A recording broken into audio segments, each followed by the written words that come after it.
Hey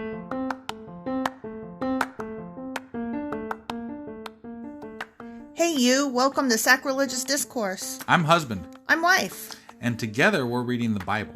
Starting with Genesis and eventually ending with Revelations, we're working through every book and offering our atheist 2 cents. Or shekels. Yeah, those. We're asking questions and pointing out all the nonsense. We aren't academics or scholars. Nope. In fact, when it comes to religion, we really don't know anything at all. What we've learned so far is that God's a dick. Oh, he really is, isn't he? If you're interested in how we reached this startling conclusion, maybe start from episode 1. Otherwise, jump in anywhere. It's all good. Yep.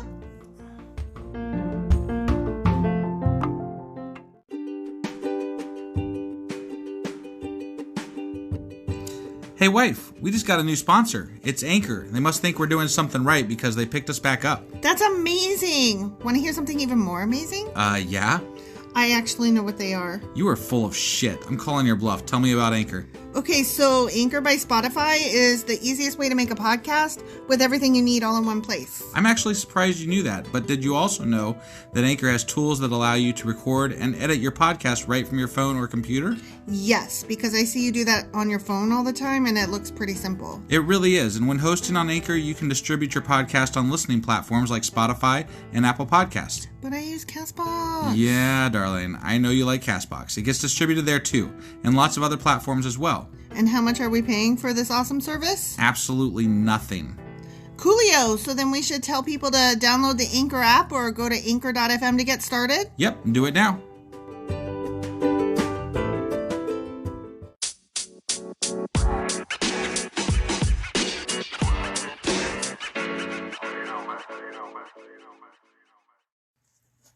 Husband. Wife. Guess what? What? I'm mad at you. Why are you mad at me? Because right before we went on air, you asked me, did you research anything that we talked about? And then I was like, oh no, because I just have like a summary and a quiz and stuff. And Wait, you were like, this is why you're mad at me? Yeah. And then you were like, I did. Ho, ho, ho. And I was like, oh, you should have told me after we got on the air. Well, I didn't tell you anything about it. You said it was shekels. Yeah, I You know. learned about shekels. That's the only thing I. And I was like, don't get your hopes cool. up, anybody. I didn't learn that much. I just have a little bit of, I'm just saying, like, novelty, because my wife was supposed to do the research. So. Right, but you could have waited, is all I'm saying. And I could have, but I didn't. And you didn't, and that's why I'm mad at you. Okay. And whatever you say. So this is our bonus episode. Yeah, oh yeah, this is our bonus episode for about Exodus. The book of Exodus, which we have finished. Yeah. Woohoo! 2 books of the Bible down. Awesome. And so we're going to do a summary and a quiz and a bit about shekels and whatnot and what have you. Okay. Also, hey, don't forget to check out our website, sacrilegiousdiscourse.com. Wow, you had a hard time with that. I had to think about it for a second. Remember how I couldn't spell it early on? So yeah, now I just, You still can't spell it. it. Now I can't even speak it, apparently. Right. So, yeah, sacrilegiousdiscourse.com. Oh, there it is. Yeah, I got it right that time. Okay. All right, let's do this episode. Yeah.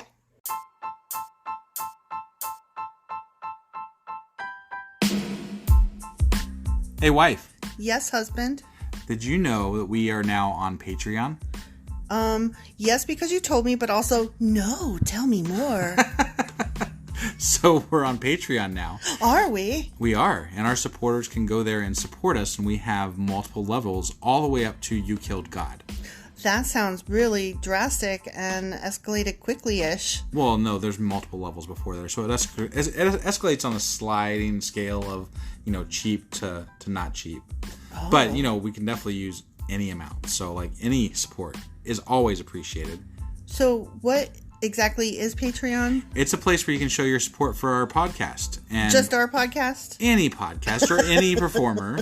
But, we're the ones that, you're listening to right now. So maybe you should, support us. That'd be awesome. That would be awesome. But we love you anyway. So all you got to do is go to Patreon, look up Sacrilegious Discourse. It's actually patreon.com/sacrilegious discourse is our actual main page there. So head on over and send us some love. Yeah.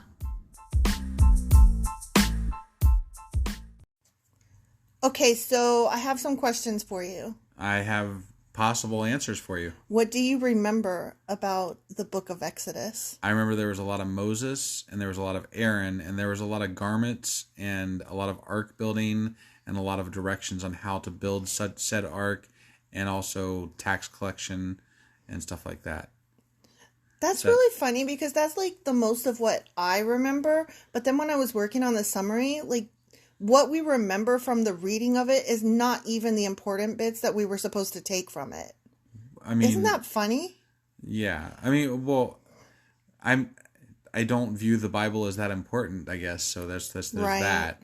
Well, let's test our memory a little better. I have a pop quiz here. Okay. I haven't looked at the answers, so I don't know. I really didn't even look at the questions, honestly. This is what we call preparation. Well, yeah, I found a quiz. The end. Okay. Ready? I'm ready. Oh, my phone just went out. Your phone's always doing something stupid. Well, this time it didn't scroll. This time the screen blackened. Right. Okay, but it's back. Ready? Yeah, I'm ready. Okay, question number 1. What was the name of Moses' brother? Aaron. Okay, well, I had choices for you, but okay. Well, it's got to be Aaron. I'm sure it's Aaron. Okay. Number 2. Who rescued Moses from the Ark of the Bulrushes? Pharaoh's daughter, Pharaoh's maid, Pharaoh's wife, or Pharaoh's mother? See, this is what I'm talking about. Hold on. Say those answers again. Pharaoh's daughter, maid, wife, or mother? Daughter, I believe. I think you're right. That's what I remember. Okay, number 3. What did the Israelites borrow from their neighbors? Israelites borrow from their neighbors. Do we have options? Yeah. Okay. Jewels, milk, lamb, or earthen pots? I don't recall this. I don't either. But I'm going to guess since they do a lot of sacrificing, they're going to borrow some lamb. See, I would have said milk. Okay. Ooh. It's green. I don't know if that means anything. But I'll check the answers when we're done. Okay. Number 4. How many plagues did God send on 7. Egypt? False. That's not even one of the fucking choices. Oh, shit. What are the choices? 5, 10, 15, or 20. 5, 10, 15, or 20. 5, 10, 15, or 20. I'm going to go with 10. That's correct. Is it? Yeah. Huh. What was the second plague? Well, is there choices here too? Yes. Okay, thank God. Frogs, water turned to blood, locusts, or darkness? Oh, shit. I feel like they got worse as they went on, so I'm going to go with darkness. I know that that's wrong. Oh. It's green also, but I know that that's wrong. Why did they make green the wrong answer? I don't know, but green's usually like, I know that darkness was like 9 or 10. Guys, this quiz is jacked. This is jacked. Okay. Number 6. Aaron turned his rod into a serpent. He turned his rod. He said rod. Aaron turned his stick into a serpent before Pharaoh, and Pharaoh's magicians did likewise. But what happened to their serpents? Did they get eaten by Do you want the serpent? choices? Yeah, what are the choices? They were consumed by fire. Ooh. Oh, by fire. Okay. They fell into dust. Dust. Aaron's rod swallowed them. Okay. Or they attacked Pharaoh. I'm going to go with my original instinct and say it swallowed them. I don't know if that was right or not. Okay. It doesn't seem like that would be right. Does it grade it for us? I don't know. We're still going? Yeah, we're still going. I'm going to tell you. This is a lot of questions. There's only 10. We're on number 7. For fuck's sake. I don't like tests. School, you're I'm done with school, and this is a Bible test, for Christ's sake. Okay, but you're just really dramatic and whiny. Well, we've covered that before. I am whiny. Calm your tits. Number 7. What sea did the Israelites cross through to escape the Egyptians? Do you want the choices? Yeah, give me the choices. Dead Sea, Black Sea, Red Sea, Sea of Galilee. It seems like it should be the Red Sea. Yeah. I'm pretty sure that's it. Okay. Number 8. At what place did the Israelites arrive only to find the water was too bitter to drink, whereupon God caused it to become sweet? I don't even recall that. I know, I don't either. What are my choices? Merah, Elam, Horeb, or Midian? I remember Elam, so I'm going to say Elam. I don't think that's right, but okay. Okay. What bird did God provide for meat in the wilderness? I don't recall this either. You know, there's different versions of the Bible. Like, I wonder if, like, these questions are based on, like, some other version of the Bible, too. Okay, the words might be different, but the story's the same. Right, but, like, they might have missed a detail in there about these questions. I doubt it. Okay. Okay, pigeon, quail, turtle dove, or raven? I mean, just because it's in the Christmas song, I'm going to say turtle dove. Sure. I don't even know. Okay, number 10. Oh, there's more than 10 questions. You lied! I didn't lie. That implies malice. I was mistaken. Okay, fine. Number 10. What guided the Israelites through the wilderness? Want your choices? You always look like you're about to guess. No, I was just going to say sheer stupidity. Probably that one. A star in the sky. Moses had visions telling him where to lead the people. A pillar of cloud and of fire. Or Moses had a map. It was the pillar of cloud and fire. I really like that Moses had a map. But I think you're right. A pillar of cloud and fire. How does cloud and fire make a pillar? I mean, pillar, obviously, you know, is a pillar, right? I think and then it's cloudy with lightning coming through it. So okay, there you go, cloud and fire. I always think of a pillar as being like made of marble or something similar. Right, but I mean like the shape of a pillar. Okay, whatever. Right. Number 11. When there was no water to drink, how did Moses provide it? From a fleshy plant, from earthen jars, from his rod, or from a rock? Sorry. You nasty. Like, I was literally going to say he was going to pee. And then he said from his rod. And I'm like, I think regardless of what the actual answer is, I have to pick the rod. I think it was his rod, but, you know, not the way you mean it. Number 12. On which mountain were the Israelites given the 10 Commandments? Ooh, I know this one. You don't need your choices, do you? Mount Sinai. Very good. Just so you know, the other choices were Mount Nebo, Mount Olives, and Mount Ararat. Mount Olives. I love it.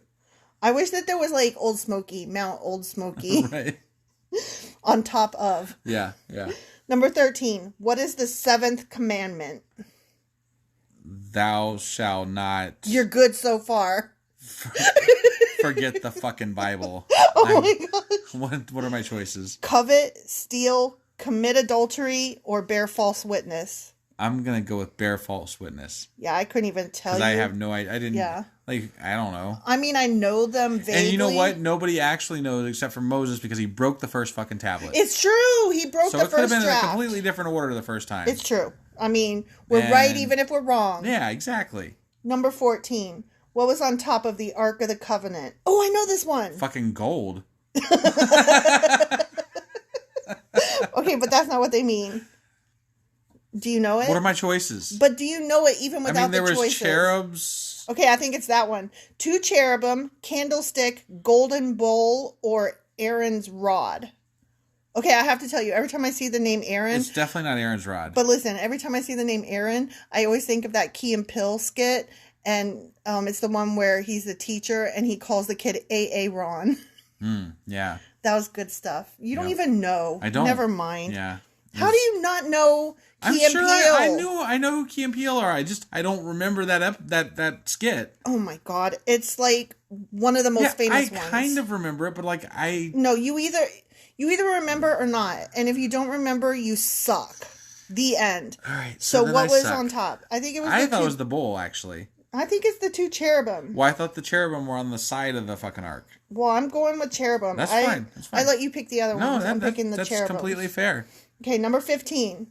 What type of stone were the 12 children of Israel to have their names engraved? Oh my God. Remember how they had all those fucking stones? Yeah, there was like a black something or other, I thought. An emerald, an onyx, a sapphire, or a jade. Oh, it's definitely the onyx. You think? Yeah. I don't even remember because there were rocks for everything. I'm pretty sure it was the onyx.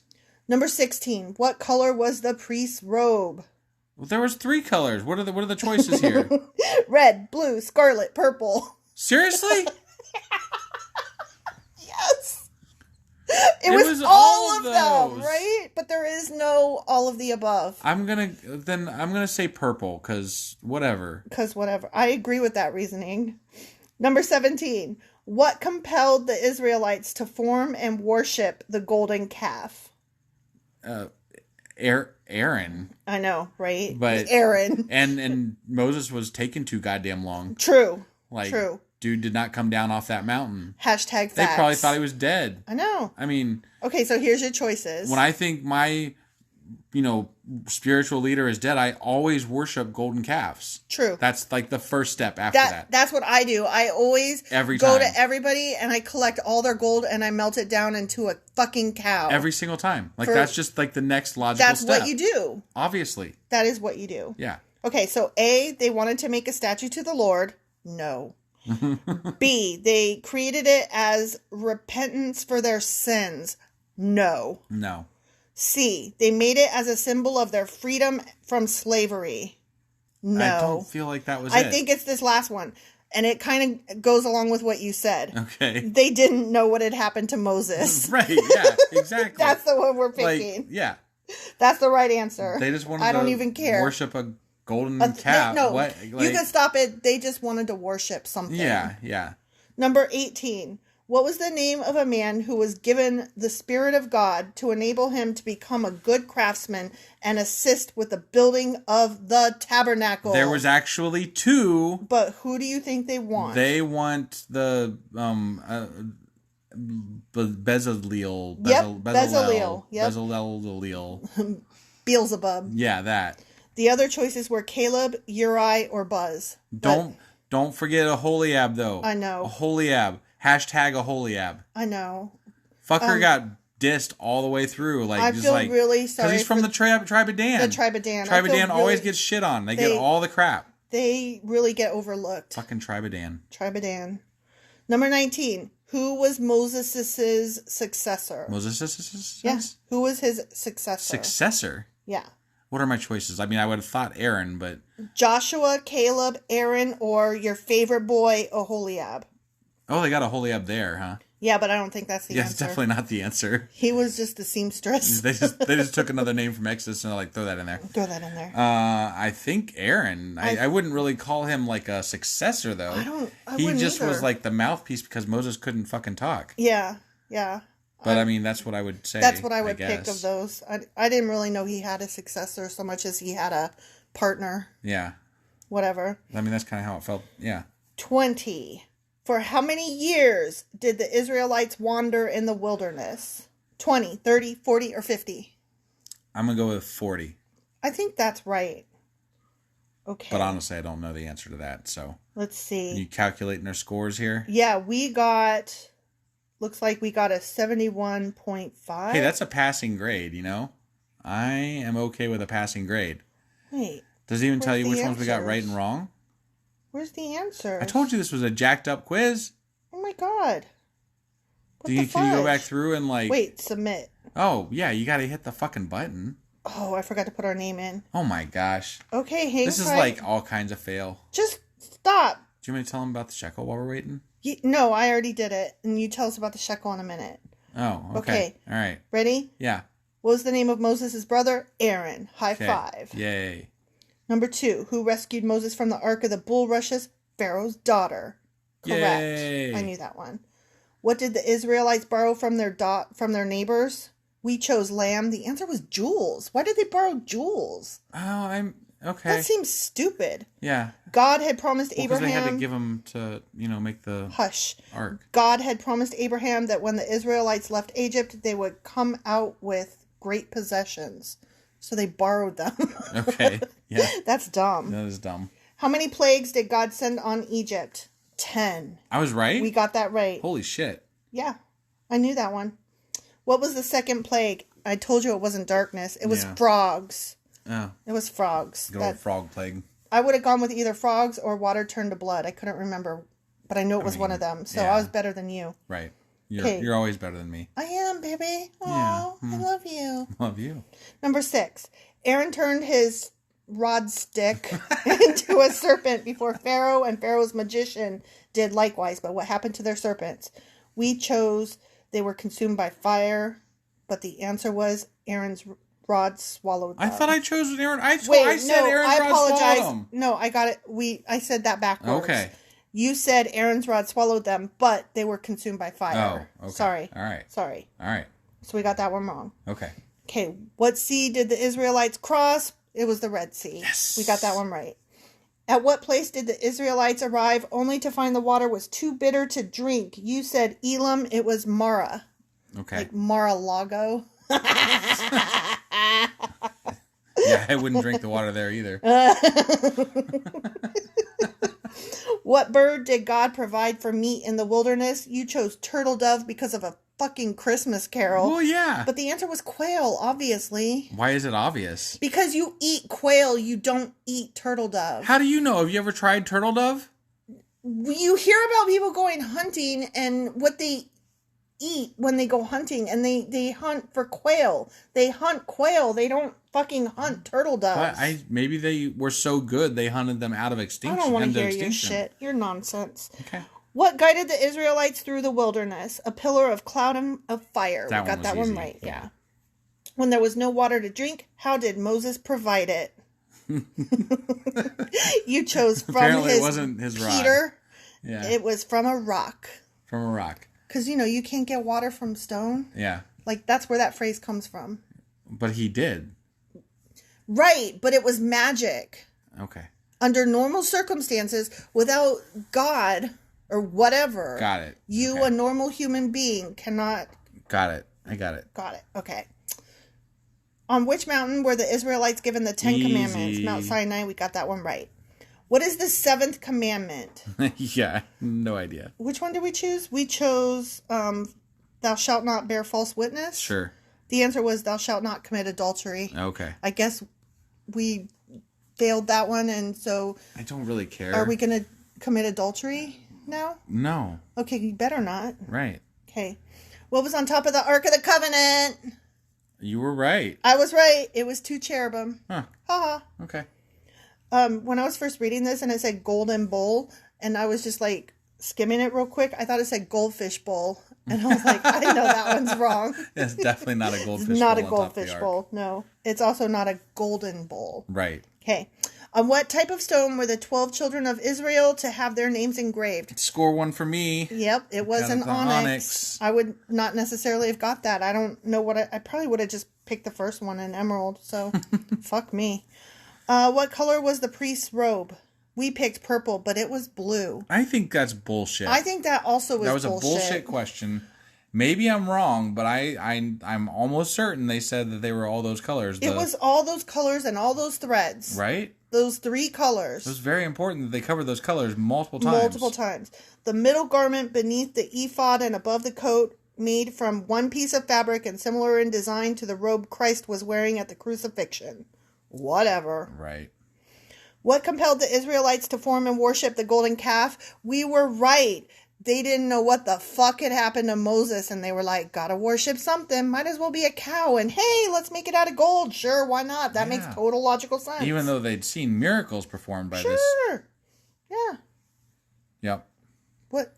Sorry, there was a sound, and I think it was our cat scratching at the litter box. So yeah, I think you're right. I was trying to figure out what it was. Got distracted. Sorry. I saw that. You stopped mid-word and turned around, and I'm just looking at you hello? Yeah. What's going on over there? Our cat was taking a shit. I guess she was. What was the name of a man who was given the Spirit of God to enable him to become a good craftsman? And we got that right. It was Beelzebub. That was pretty easy. Not Beelzebub. I know. Bezalel. Bezalel. Or Bezalel. But in print, it's Bezalel. Right. In title, it's Bezalel. Yeah, I don't understand exactly, but who knows? It probably means something better, like in Hebrew or Arabic or whatever. I'm sure. Okay, who was Moses' successor? It was not Aaron. Huh? It was Joshua. I don't even recall them covering that. Was there a Joshua? What? I don't even remember that. Right? Who cares? How many years did the Israelites wander in the wilderness?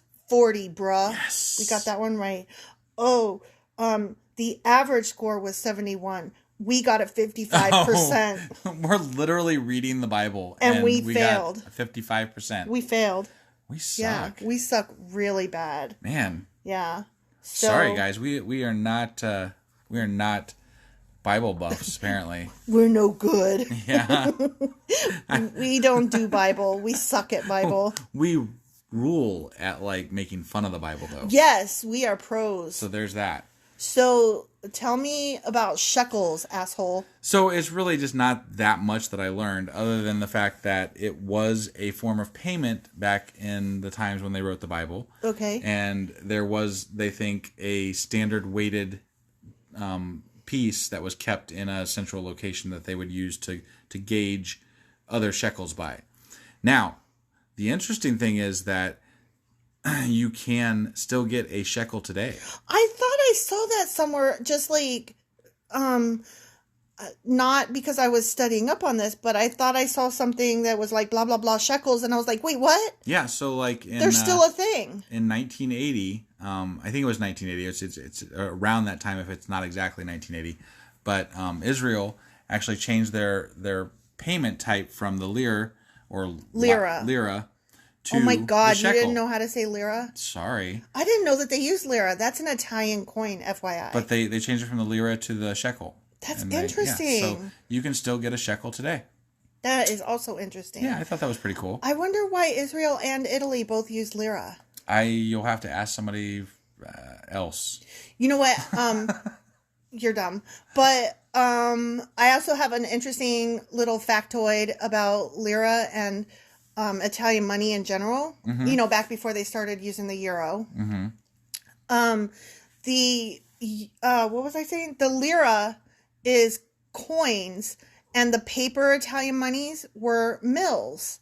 Okay. Like mille is how you would say it. But yet, when you're doing transfer of money, they refer to it as lira, which I never understood. It would be like calling our money, instead of calling it dollars, it would be like calling it change or quarters or nickels or pennies. Right, but the lira probably came first, and so like that was what everybody referred. That's probably the name that got attached to what their word for their money exchange. is. Yeah. I just found it interesting because I happen to know that a lira is the coin. Right. Yeah.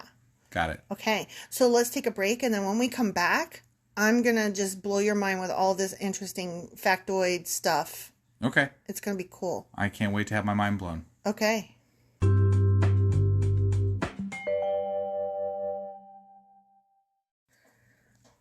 Before I start this section, can I just ask you something real quick? No.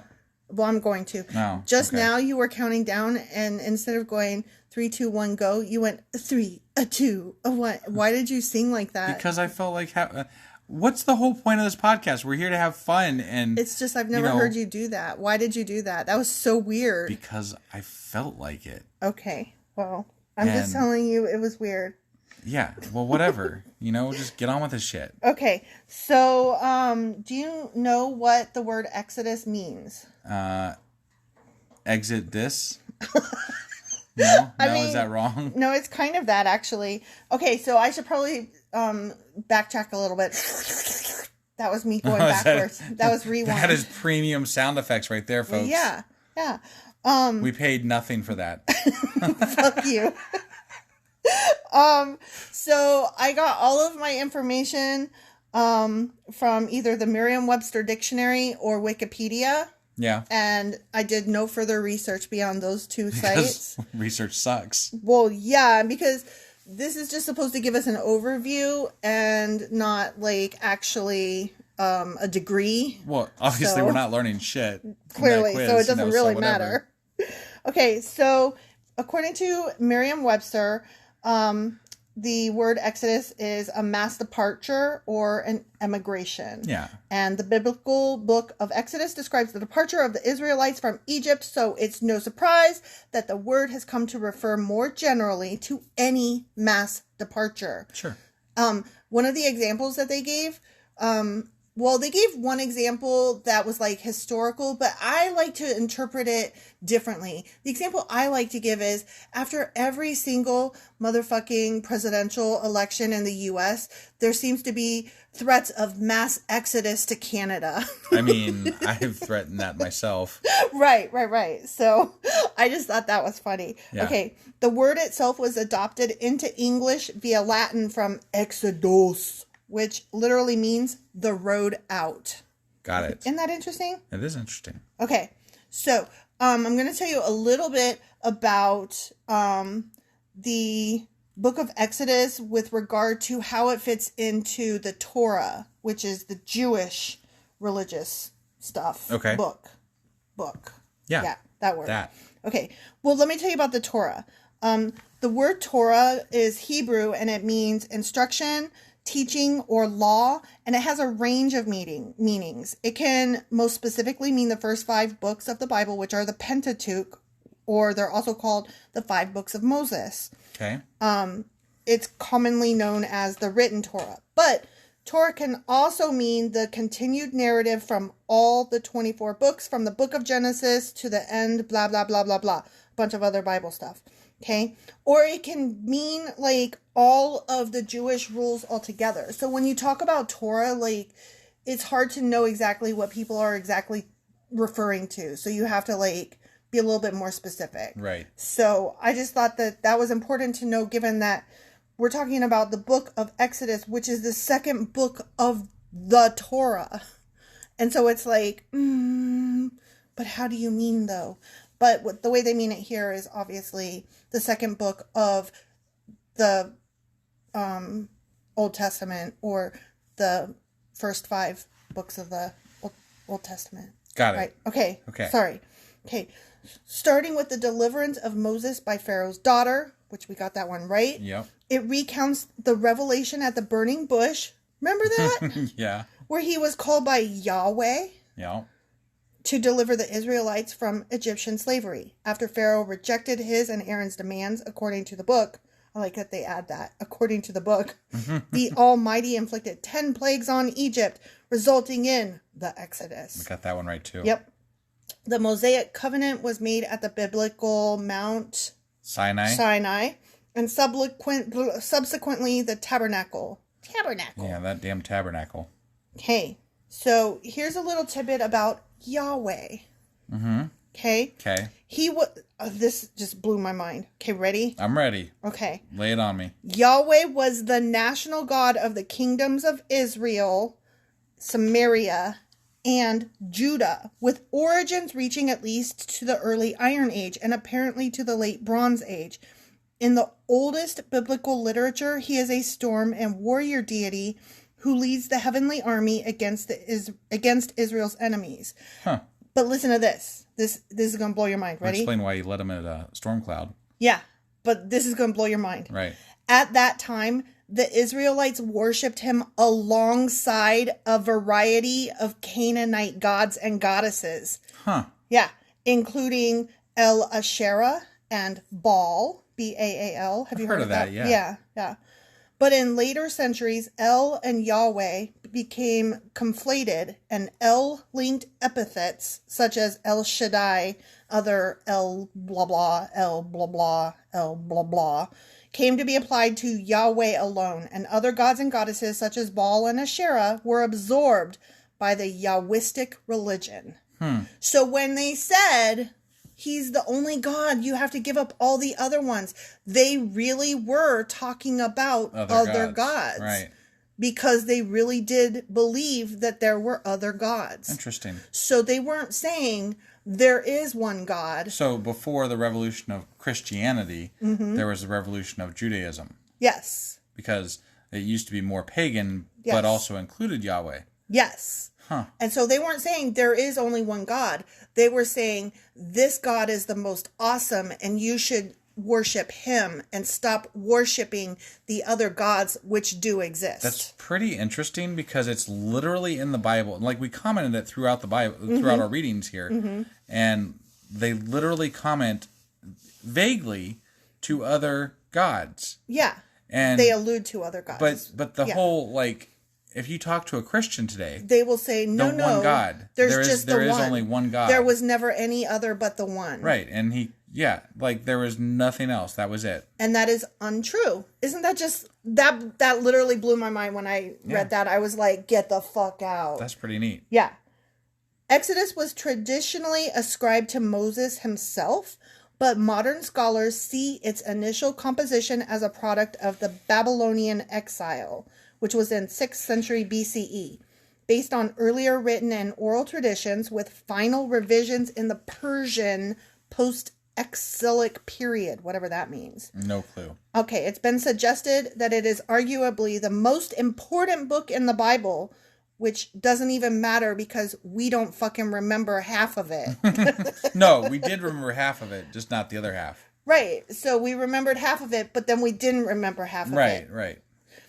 As it represents the defining features of Israel's identity. I have to say, real quick. Yeah? You can only take so much of how to build the ark before you start losing everything else in your goddamn brain. And the gowns. And the gowns. Right. I mean, like, I forgot all of that other stuff about Moses happened in that same book because half of it was about building and sewing and building and sewing. It was so all of the importance that book may have held got lost by the end of it. By the time we were done at the end of Exodus, I was so glad to be done. So it's like, well, maybe it was the most important book, but... You could have left half of it off. Yeah, at least half. And then maybe we would have got a better test score. Yeah, exactly. Presents the defining features of Israel's identity, memories of a past marked by hardship and escape, a binding covenant with God who chooses Israel, and the establishment of the life of the community and the guidelines for sustaining it. So this is like the most important book of the Bible. And that is like for both Christianity, Judaism, as well as the Muslim tradition. Right. Because they all have their same roots in this. Yeah. The consensus among scholars is that the story in the book of Exodus is best understood as a myth and does not accurately describe historical events. Period. The end of that sentence. Gotcha. I included that because myth. Right. Yep. Okay. Mosaic authorship. This is so cool to me because like there was no after we got done with Genesis, we didn't really ask, I wonder who wrote that? Because we kind of forgot to ask that. Okay. So, it is the traditional belief that the Torah, the first 5 books of the Hebrew Bible / Old Testament, so this includes Genesis, were dictated to Moses by God. Well, no wonder he was up there for forever. 40 hours, days, nights, whatever. Did he remember it and then write it down later? Or is this what was on the first, what? I don't know. Is it on the backside of the stone tablet or something? The backside. I don't know, but it was an oral tradition, so he wouldn't have written it at this time. He would have come down and told it, and then it got passed down through. That's a lot of shit to remember. Yeah, well, that's why there's so much repetition, and that's why there's the he was probably up there for numbers. like a good 35 days just reciting how to build the fucking ark. Yeah, no kidding. The books do not name any author, as authorship was not considered important by the society that produced them, and it was only after Jews came into intense contact with author-centric Hellenistic culture, so the Greeks, in the late Second Temple period, that the rabbis began to find authors for their scriptures. The tradition that Moses was this author probably began with the law code of the Book of Deuteronomy, which I think is like the next one, or it's one of the first Leviticus 5. Is next. Is it? Pretty sure. Yeah, you're right. Okay, well, Deuteronomy and Numbers are 4 and 5, or 5 and 4, I don't remember. Got it. And was then gradually extended until Moses, as the central character, came to be regarded not just as the mediator of the law, but as author of both laws and narratives. So they just decided that those first 5 books are Moses. And that's why Moses is the guy that the Jewish tradition celebrates. Right. We're all about, the New Testament and Jesus. Well, I say we. I'm not about any of it. But American society in general that is Christian. American Christianity is all about the New Testament and Jesus, and the Jewish are all about Moses. Right. So I just thought that was really, really interesting. Yeah. By the 1st century AD, it was already common practice to refer to the first 5 books as the, quote, Law of Moses. But the first unequivocal expression of the idea that this meant authorship appears in the Babylonian Talmud. You know what the Talmud is? Not offhand, no. That's the Jewish books. Oh, okay. Yeah. An encyclopedia of Jewish tradition and scholarship composed between 200 and 500 AD. So, super early. So, these were written at the same time that the Bible was written. Yeah. Essentially. Yeah. That's interesting. Right? Yeah, none of this came around until after the birth of Christ. So it's not really the Old Testament, other than the fact that it was people passed it down by word of mouth. Right. The stories are old, but they Right. weren't actually recorded until well after the birth, death, and resurrection of Christ. That's pretty interesting, actually. Right? Like, I had no idea about any of this, so this is kind of cool to learn. Yeah. There, the rabbis noticed and addressed such issues as how Moses had received the divine revelation, how it was curated and transmitted to later generations, and how difficult passages such as the last verses of Deuteronomy, which we haven't read yet, Right. which describe his death. Oh no, Moses is going to What? die! Spoiler alert, Spoilers! jeez. Aww. The hell? Were to be explained. This culminated in the 8th of Maimonides' 13 Principles of Faith, establishing belief, whatever, blah, blah, blah. Mosaic authorship of the Torah was unquestioned by both Jews and Christians until the European Enlightenment. Wow. That's like, what, the 17 or 1800s? Something like that, yeah. Yeah. When the systemic study of the 5 books led the majority of scholars to conclude that they were not the product of many hands. That they are the product of many hands and many centuries. Wait, wasn't the Enlightenment like 14th, 15th centuries? No. Oh. No, the European Enlightenment happened right before the American Enlightenment. Okay. And that was all during, like, when America was formed and stuff. Got it. So we're talking, like, maybe it was the 16 and 1700s, not the 17 and 1800s. Got it. I think it started in the 1600s because, like, yeah, whatever. It doesn't matter really. Right. So we're talking the 1600s. This shit was written down in, like, 500 and then was not even determined to be, oh, yeah, you know what? That one Moses guy that we talk about all the time, he probably didn't write that shit down. He probably wasn't, like, the author. Right. That's ridiculous. That's fucking ridiculous. Humans are dumb. We don't deserve this planet. God.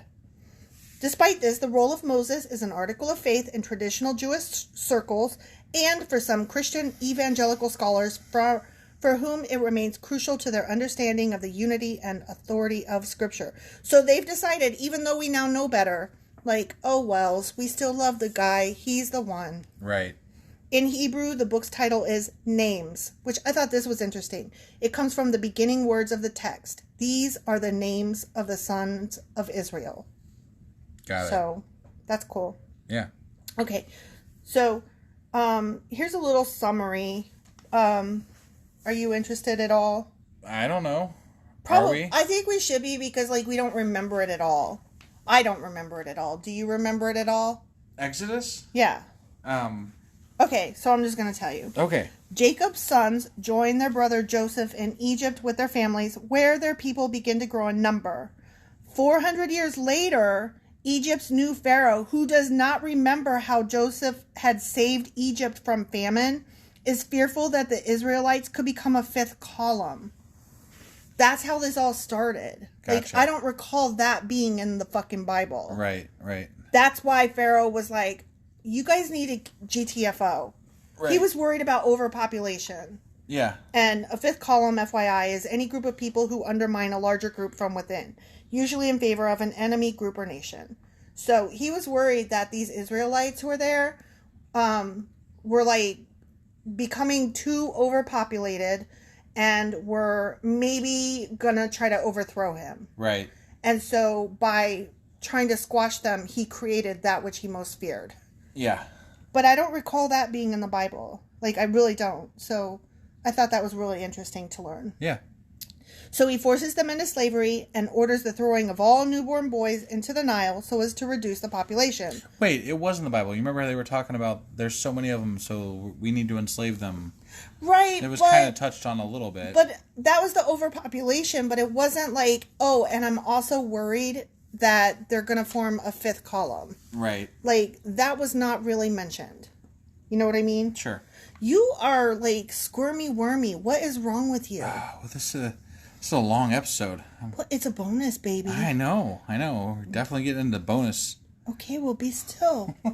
Okay, a Levite woman, Jochebed. I don't know. Giacomo. Whatever. saves her baby by setting him adrift on the River Nile in an ark of bulrushes. Pharaoh's daughter finds the child, names him Moses, and out of sympathy for the Hebrew boys, brings him up as her own. So, here's a little bit about the Pharaoh's daughter. Okay. The Pharaoh's daughter in the story of the finding of Moses in the biblical book of Exodus is an important, albeit minor, figure in Abrahamic religions. And of course it's minor because she's a fucking girl. And anybody with a vagina is relegated to the trash heap. Right. Though some variations of her story exist, the general consensus among Jews, Christians, and Muslims is that she is the adoptive mother of the prophet Moses. Muslims identify her with Asiyah, I'm sorry that I'm mispronouncing that, the great royal wife of the Pharaoh. In either version, she saved Moses from certain death from both the Nile River and from the Pharaoh. As she ensured the well-being of Moses throughout his early life, she played an essential role in lifting the Hebrew slaves out of bondage in Egypt, their journey to the Promised Land, and the establishment of the Ten Commandments. So, it's always a bitch gotta save the day. Moses reunites with his brother Aaron and, returning to Egypt, convenes the Israelite elders, preparing them to go into the wilderness to worship God in a spring festival. Pharaoh refuses to release the Israelites from their work for the festival, and so God curses the Egyptians with 10 terrible plagues. Scholars broadly agree that the Exodus is not a historical account. Attempts to find natural explanations for the plagues have been dismissed by biblical scholars on the grounds that their pattern, timing, rapid succession, and above all, control by Moses, mark them as supernatural. Right. So here are the 10 in order, just listed out, because they were like so paragraphy and storied that we kind of forgot some of them. Right, right. 1. Turning water to blood. 2. Frogs. 3. Lice or gnats. Ugh. 4. Wild animals or flies. 5. Pestilence. 6. Boils. 7. Thunderstorm of hail and fire. 8. Locusts. 9. Darkness for 3 days. And 10. Death of firstborn. Nice. It's a rough one. And remember, that's where we talked about Passover and how it got tied into Easter, which is New Testament. Yep. Moses is commanded by God to fix the first month of Aviv at the head of the Hebrew calendar, and instructs the Israelites to take a lamb on the 10th day of the month, sacrifice the lamb on the 14th day, daub its blood on their doorposts and lintels, and to observe the Passover meal that night during the full moon, because pagan. The 10th plague then comes that night, causing the death of all Egyptian firstborn sons, and prompting Pharaoh to command a final pursuit of the Israelites through the Red Sea as they escape Egypt. God assists the Israelite exodus by parting the sea and allowing the Israelites to pass through before drowning Pharaoh's forces. Bom, bom, bom. As desert life proves arduous, as desert life would, the Israelites complain and long for Egypt because they're a bunch of whiny pussies. But God miraculously provides manna for them to eat and water to drink. The Israelites arrive at the mountain of God. What mountain is it? Sinai. Yes, where Moses' father-in-law Jethro, not Jethro Tull, just Jethro, visits Moses. At his suggestion, Moses appoints judges over Israel. Oh yeah, I forgot about that. He was the first guy that was like, delegate, bitch. Oh yeah. Yeah. God asks whether they will agree to be his people, and they accept. They gather people at the foot of the mountain, and with thunder and lightning, fire and clouds of smoke, sounds of trumpets and the trembling of the mountain, dogs and cats living together, mass hysteria. Okay, that was a little bit from Ghostbusters. God appears on the peak, and the people see the cloud and hear the voice, or possibly sound, of God. God tells Moses to ascend the mountain. God pronounces the 10 Commandments in the hearing of all Israel. Moses goes up the mountain into the presence of God, who pronounces the covenant code of ritual and civil law and promises Canaan to them if they obey, which they don't. Right. Because they are a bunch of disobedient little butt fucks. Yeah. Moses comes down the mountain and writes down God's words, and the people agree to keep them. God calls Moses up the mountain again because he needs a pair of them Satan sneaks so fucking bad, because this ain't his first trip up and down that mountain, where he remains for 40 days and 40 nights, at the conclusion of which he returns, bearing the set of stone tablets. But what happens to those, babe? I don't know. Do they fall asleep? What? What? No. Oh, sorry. That was me. His first draft of the tablets. What does he do with them? He breaks them. Yeah, why does he break them? Because he's so mad about the golden calf shit. Yeah. God gives Moses instructions for the construction of the tabernacle, which is the boringest part of everything ever. Yep. So that God may dwell permanently among his chosen people. Permanently. But is he still there, though? Is he dwelling permanently in that tabernacle? I don't know where the tabernacle is, so I couldn't say for sure. I would say it's less than fucking permanent. Right. Along with instructions for the priestly vestments, the altar, and its that's a big word, procedures for ordination of priests, and the daily sacrificial offerings.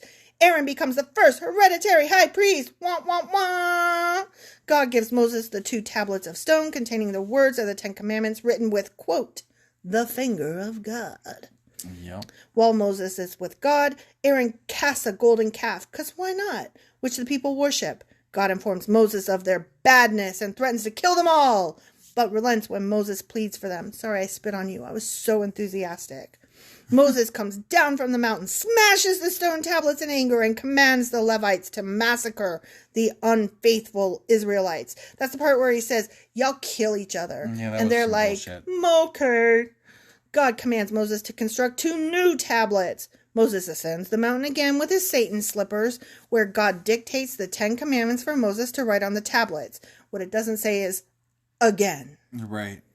Moses descends from the mountain with a transformed face. From that time onwards, he must hide his face with a veil. Moses assembles the Hebrews and repeats to them the commandments he has received from God, which are to keep the Sabbath and to construct the tabernacle. The Israelites do as they are commanded. From that time, God dwells in the tabernacle and orders the travels of the Hebrews. The end. Oh. There's more, but it's boring. Yeah, it's really boring. Oh, that's rude. I thought that was so interesting. I mean, I told you some great stuff just then, and I summarized that whole fucking book that we just read, so now you know what's going on and you could pass another quiz if you had to, which you don't. I don't think I could pass a quiz. Are you serious? Yeah, totally just... Why? Yeah, no. Why? Because... Is it too boring or you just don't care or both? A little bit of both. Bit of both. Bit of both. Okay. And I didn't really have a large desire to hear the whole summary thing. Oh my God. You did this to me last time. It's just that we got done reading the Exodus and then there was Exodus again and I was like, oh. It was Exodus Redux. Yeah. Okay, but there was some interesting stuff in there. Honestly. Yeah, no, I was interested for a while. Maybe. And then I lost interest and then you like, started squirming like a fucking 3-year-old. And then I started trying to fall asleep. Are you serious? A little bit. I hate you. All right. Well, I guess we'll see you guys next week where we will be less boring but more funny, and we will be starting the book of which one? Leviticus. And Leviticus. I did a little bit of research on that, and you apparently it is mostly rules and laws. Oh, that's not fun. That sounds like lots of fun to me. Oh, yeah? Yeah. Okay. Because we get to hear all these stupid ass rules that you got to follow to be in God's grace or whatever, and like, fuck this shit. I thought it was just the Big 10. No, apparently it's like I don't know. We're going to have to find out. Okay. But apparently it's like a bunch of laws and rules. That's what Leviticus is. I guess. Okay. And there's some good stuff in here. Okay. Some good stuff. All right. I mean, good stuff for us to comment on, not good stuff like it's actually good. I was going to say. But, good all right. stuff. All right. All right. Anything else to add? Nope, that's it. Dear God. Okay. See you guys. Bye.